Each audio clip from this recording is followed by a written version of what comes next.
What's up everybody? Good morning from Japan. Ohayo gozaimasu minasan. It's Dayan and welcome back again for another walk tour vlog here in my YouTube channel. We are here in Yokohama. So this is just close to the station. And this is one of the most interesting part of Yokohama, which is the business district.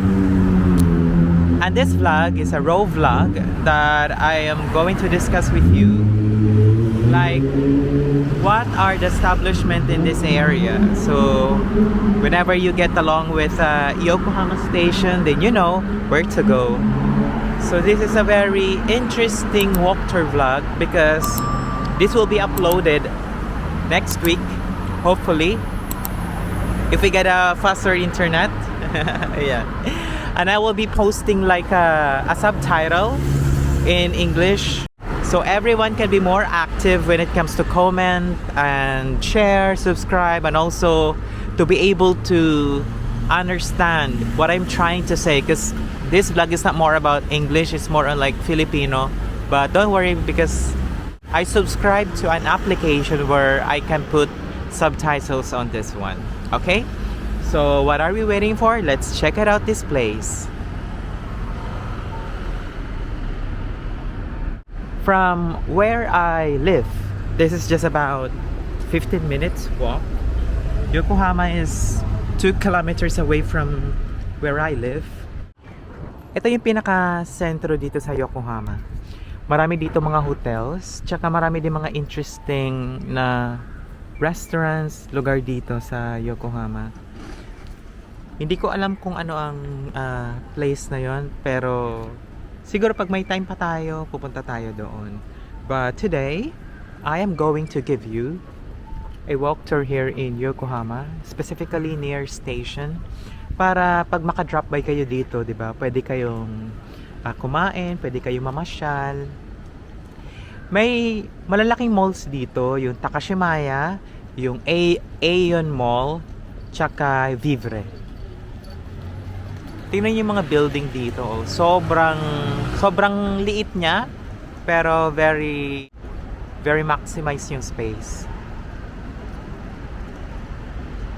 Sa laki ng population ng Japan, naisip nila na lahat ng mga bahay hindi pahiga, more on sa vertical, pataas lahat. Kaya maraming mga apartment buildings dito, like Griffin or Lions Mansion Yokohama, kagaya ng mga ganyan, no? Or ayun, yung mga apartment buildings. Marami dito. Ito, oh. Yan. So itong walk tour vlog na to, this will like 30 or an hour.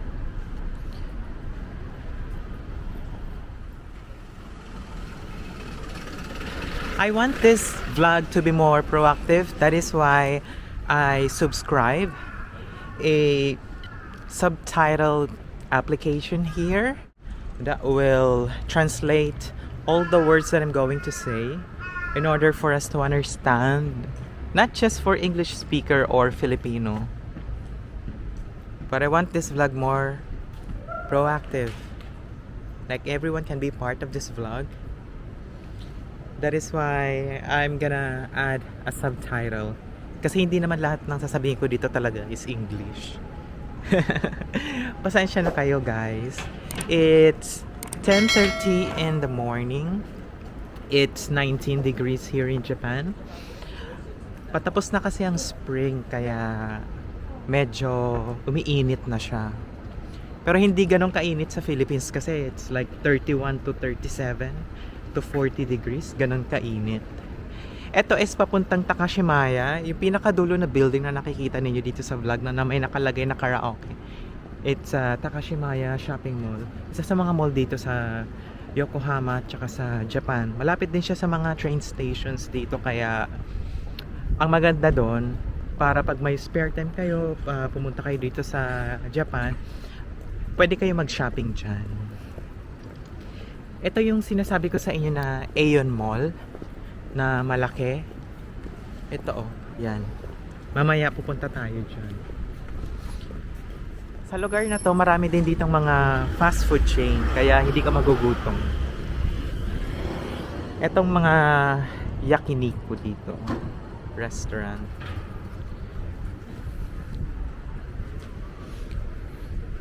₱3,980 yan. Kahapon nandito kami ni Afang para tingnan kung ano ang meron dito sa malaking Aeon Mall na ito. Ito yung sinasabi ko sa inyong Aeon Mall. Ayan, McDonald's.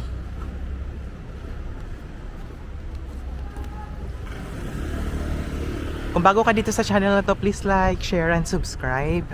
At hit that notification bell so you will be updated whenever I upload new video.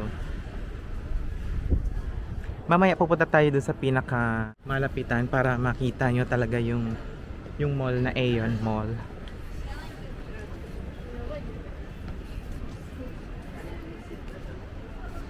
Ito yung sinasabi ko sa inyong malaking mall. Yan. Para tong SM Robinsons Mall sa atin. Sobrang laki niya. Kompleto na din to. May supermarket, may dip store, may gadget. Ganon. Kompleto na siya.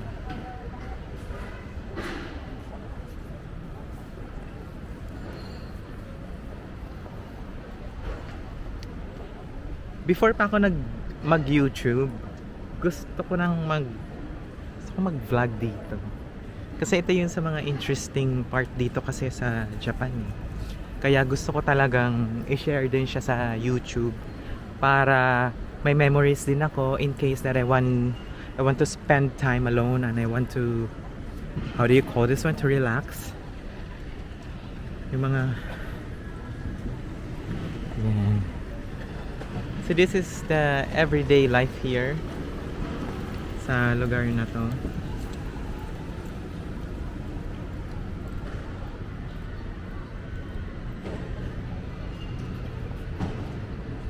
Tsaka very interesting kasi itong lugar na to eh. Meron din dito malaking Don Quixote. Ano siya din, parang shop na kung saan pwede ka mamili ng mga pasalubong souvenirs in a really cheap bargain price. Mamaya papasok tayo sa Donkey.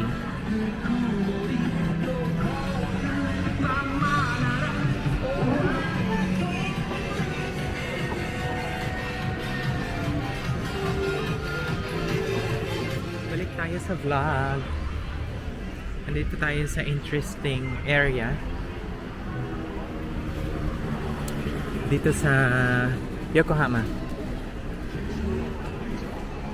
Oh, may ichiran din dyan, oh. Guys, may ichiran na namin dito, oh, sa Yokohama Station.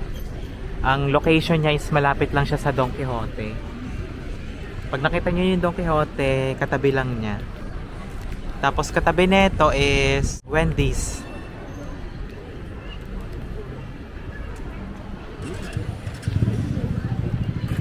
Ipagpapatuloy lang natin yung vlog natin kanina.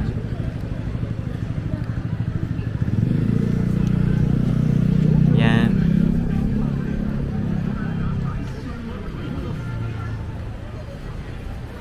Tawid tayo. Wala pa ka naman lang.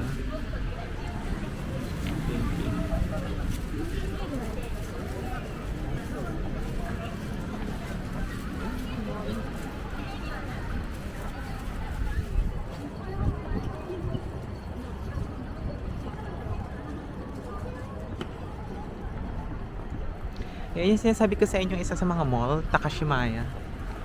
Yan. And then isa kasi ito sa mga interesting part dito. Vivre.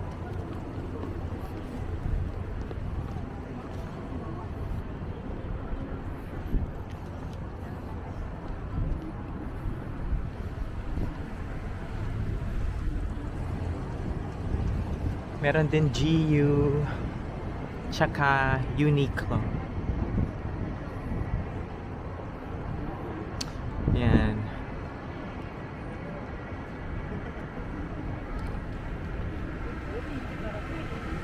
Punta tayo dun sa kabila.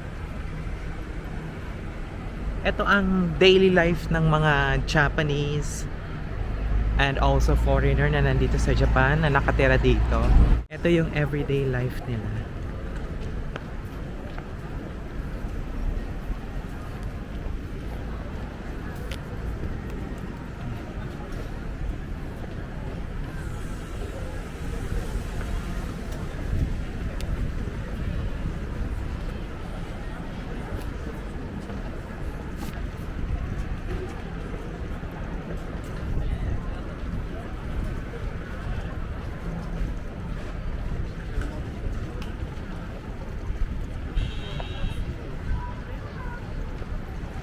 Pag makakadaan kayo sa mga ganito, HAC, tsaka yung Matsumoto Kiyoshi na mga drugstores, health stores.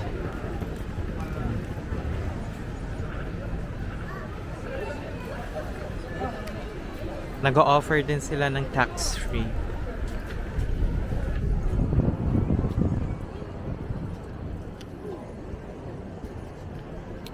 Check natin kung ano meron dito.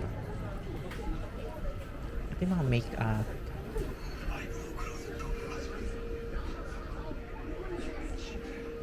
Tingnan natin kung may drinks. Din nata sila dito.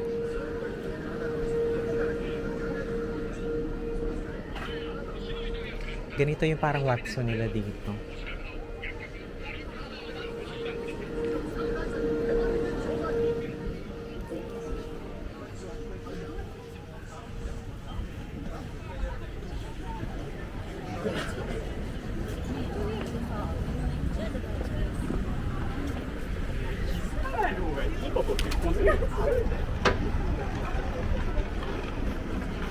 Marami ding graffiti dito.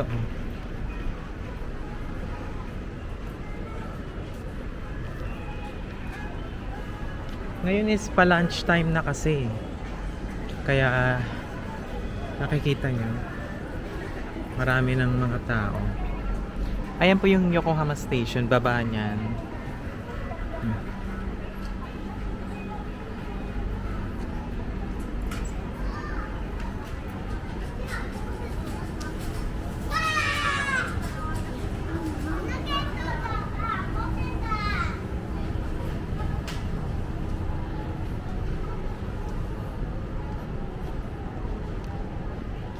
Yodobashi, isa yun sa malaking digital store dito sa Japan. Nakakabili kayo dyan ng camera, cellphone.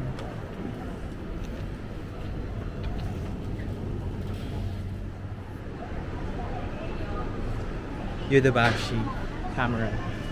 Yan. Hindi ko alam kung ano yung mga tawag dito. Pero mahilig ang mga Japanese sa mga ganyan. Ano? Yan o. Mga kung anek-anek. Dito mo ipapasok yung pera.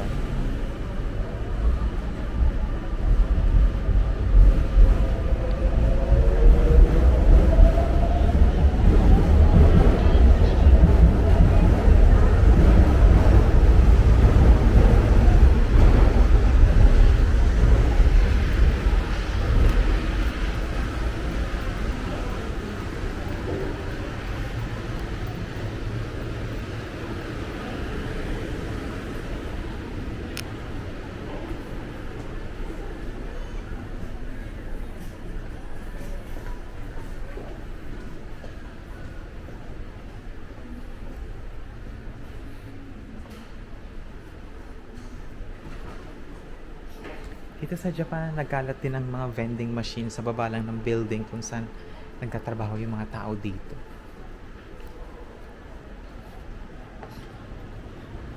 Izakaya. Active ang mga business establishment dito kapag gabi. Pansin ko yun Ang opening ng karamihan sa mga stores dito is around 10 a.m.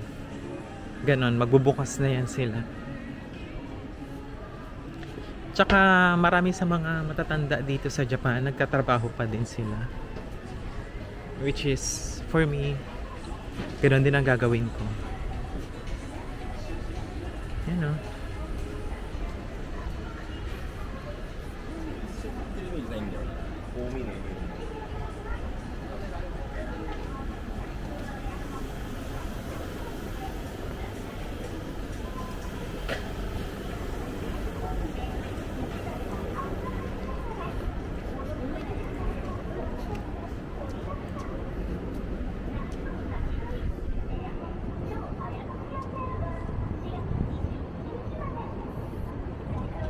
Dami kalapati dito sa Japan. Ano ba yan?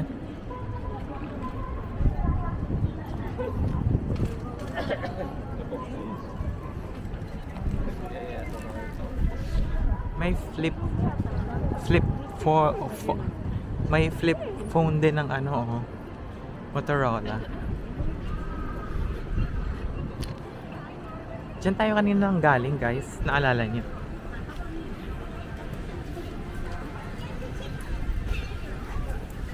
Ngayon naligo na tayo.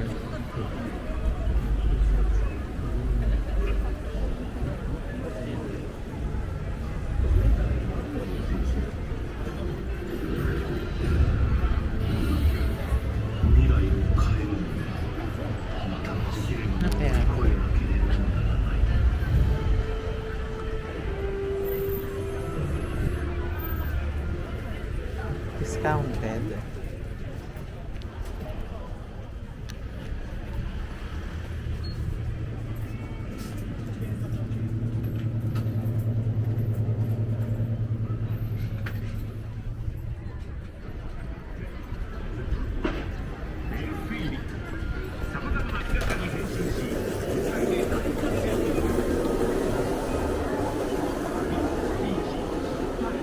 Yakiniku, oh, 1,800. Guys, pag alibawa, punta kayo sa isang lugar, tapos mag-check-in kayo, pero early pa kayo, at gusto nyo mamasyal, yung luggage nyo, pwede nyo iiwan sa mga coin locker dito sa Japan. Malapit lang to sa mga station. Let's say, for example, Tokyo Station, Yokohama Station. Meron doon coin locker. Pwede kayo magtanong sa mga staff. Yung iba naman doon is, ipakita mo na lang yung picture. And then, alam na nila yun kung ano yung gusto mong sabihin.